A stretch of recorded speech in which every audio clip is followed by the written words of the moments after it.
Okay, after Napoleon, we should find somebody. Okay, Toronto, 1899, Pillsbury, one of the greatest grandmasters in history who never became world champion, is playing, it says, just an amateur. However, Pillsbury is blindfolded. And he used to be able to play 10 people blindfolded. If anybody remembers 3 years ago on 60 Minutes, Magnus Carlsen played 10 people with his back turned to them. So he didn't have a blindfold on, but he wasn't looking at the board. And I believe he won all those games, simply because they have an incredible memory and phenomenal photographic memories. Most grandmasters have photographic memories. Pillsbury obviously was at the top of the heap back then. This is Toronto, 1899. Pillsbury is white. The amateur is black. D4, great opening move for grandmasters. It's a slow, steady build-up. Not a lot of fireworks for at least the first 8 to 10 moves. Everybody's going to get their pieces out. Fight for the center. So D4, D5. Knight F3. And E6. So it looks like the amateur is going to develop the dark squared bishop. The problem is this, while this looks like a French, which probably is, and the French had just come in, I believe, in the 1880s, like the Caro-Kann. This bishop is going to be a problem for black for a while, because this E6 pawn always blocks this off in the French opening. Okay, knight F6 black, and let's take a look. You got ahead of yourself, didn't you? Was that 2 in a row for black? I'm sorry. Yeah. Here we go. White's move. E3, sorry. Now knight F6. Development on the king side, getting ready to castle immediately. Knight on B to D7. The knight on B, because the knight on F could have also gone to D7. This is how you have to write it down. Okay, knight on B to D7.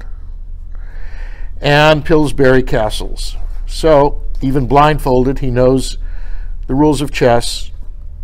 King side, knights, castle as soon as you can. B6 with the idea of the bishop here at B7.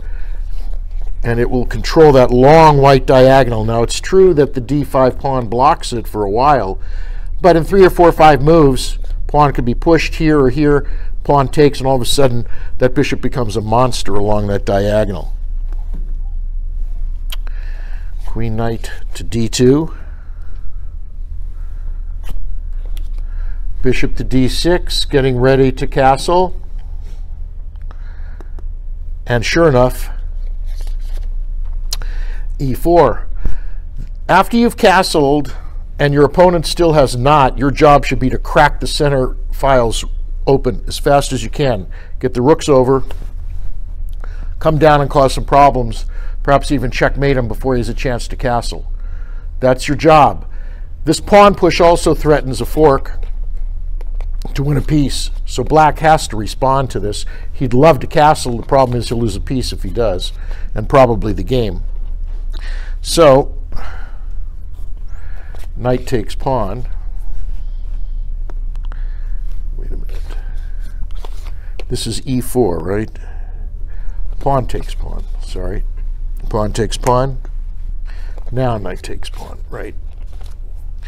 Okay, so pawn trades in the center. I don't think it helps black to trade this knight, even though it's ready to take this bishop. Black may be willing to give up this bishop for this very powerful knight sitting in the center, even though it's coming down this diagonal. I think he's ready to develop his pieces. So he's saying, hey, this knight has moved once, twice. If you want to give up a knight that's going to move 3 times for a bishop that only moved once, I'm getting 2 tempos. That's what he's telling the other side. Your knight has moved 3 times to take this bishop that only moved once. I got like 2 extra moves during the exchange. And in the opening, tempos are extremely important. So, sure enough, knight takes bishop. Pawn takes knight. And you still have a nice selection of pawns. Looks like, let's see, 4, 1, 2, 3 to 5, and 4 to 2 with the open C file, semi-open C file, semi-open E file. So it looks like a pretty even game so far. Both sides have got their 2. Black actually has an extra piece developed, but that extra move that white had was for castling. So I would say this game looks pretty even at this point.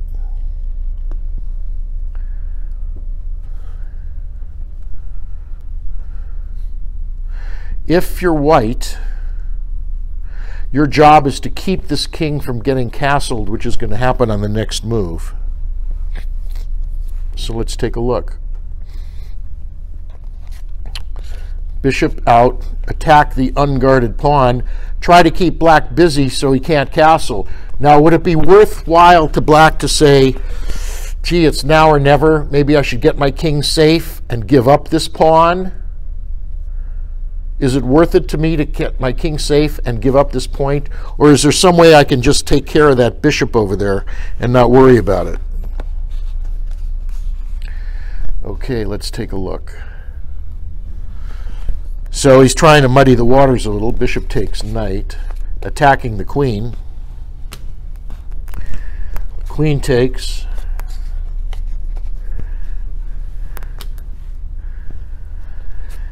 And d5, saving the pawn. The problem is, I think this bishop can go here and stop black from castling. Let's see. Yep. And all of a sudden, black can't castle. So he did save the pawn. You know, I would have thought long and hard about this. I might have given this pawn up simply to get my king castled. Okay? I think it's worth it. Okay? But now black is stuck in the center. How are you going to get rid of this? You're going to have to find a way to maneuver a knight around to trade it for this bishop. It's going to take 4 or 5 moves, and in that time, these rooks are going to come over the center and crack that e-file wide open. I'm sure of it.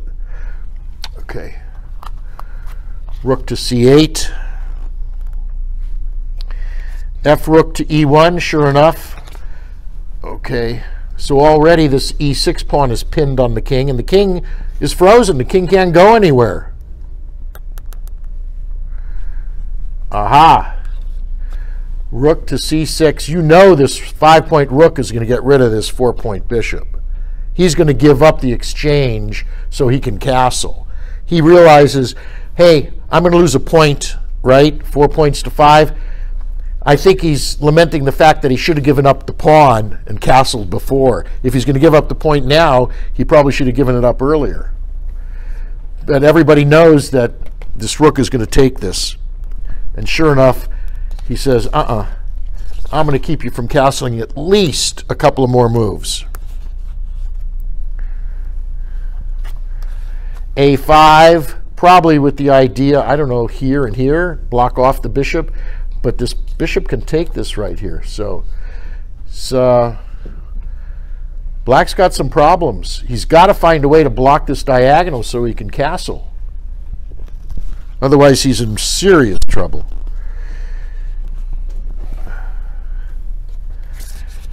And white just keeps putting some pressure on, saying, hey, I'm going to crack open the center here. You can't take back with the pawn. You might take back with the knight. Oh, but then I can take the knight with the queen, and your pawn can't take my queen because it's pinned by the rook. So I'm going to win some stuff.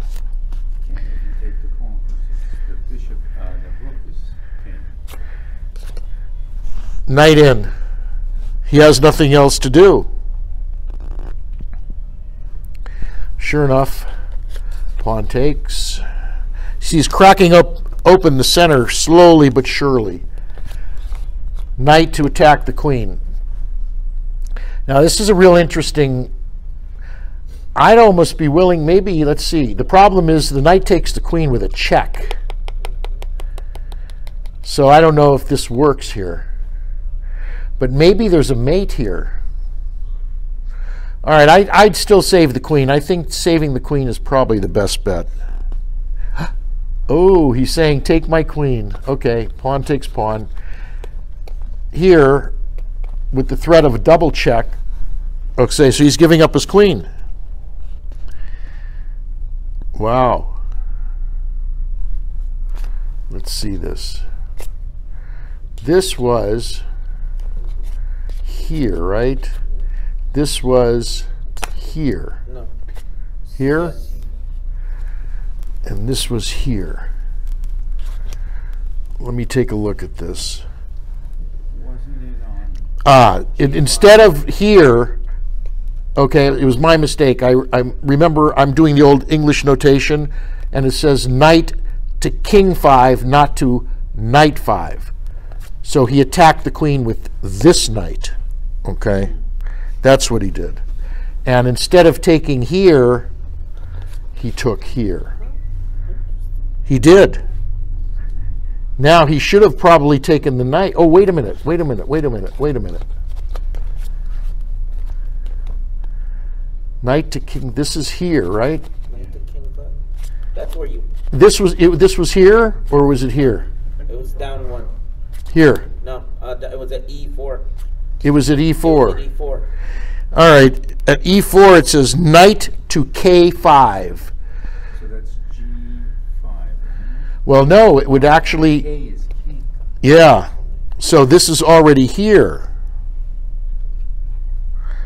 Bishop to rook 3, pawn to queen rook 4, pawn to bishop 4, knight to king 5. So this is where he moved. That's king 4. This is 1, 2, 3, 4, 5, king 5. This is where he moved. Okay? Now he takes the pawn. That's what it I is. think you skipped the black step. I couldn't because remember this was the move here, and after that white pushed here, and then the knight came here, and then the pawn took here. He didn't take the rook. He took the pawn to threaten mate. That's what it is. He took the pawn to threaten mate, and the knight went here to guard the mate and attack the queen. That's what it is. The queen moved away. The queen, the rook moved back. Pawn takes pawn. Check. Double check, huh? Let's take a look. Queen to knight 3 is correct. Rook to queen bishop 1 is correct. Pawn takes pawn.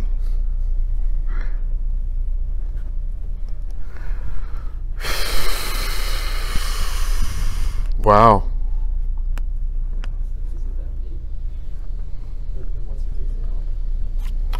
Double check.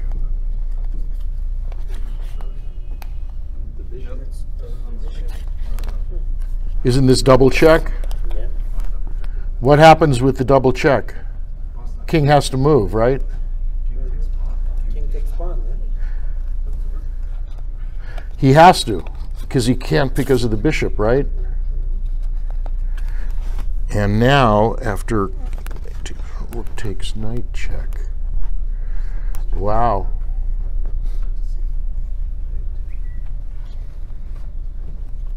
I think, here we go. That was it. And now the queen's going to take the knight. This is when he resigned, because he can't take here, and if he takes here, he'll lose the queen. If he goes back here, queen takes knight, threatening mate here. This is when he resigned. Again, what happened to this king? He never got to do what? If you don't castle, this is what will happen 8 out of 10 times in the center. Now, Pillsbury did this whole thing blindfolded, and that was 20 moves for both white and black, which is how many ply? 40. 40 ply, keeping it structurally correct in your mind's eye like you're watching a replay. Who can do that except somebody with a photographic memory? How do you stop that? Well, it's check. I mean, where can he go? He can't go here because of the bishop, I know. and he can't go here. I mean, this is here, Right. and this is going to be mate, right? So it's, But he still has king to. well, I mean, you can keep playing, of course, but he realized he was done. All because he didn't castle.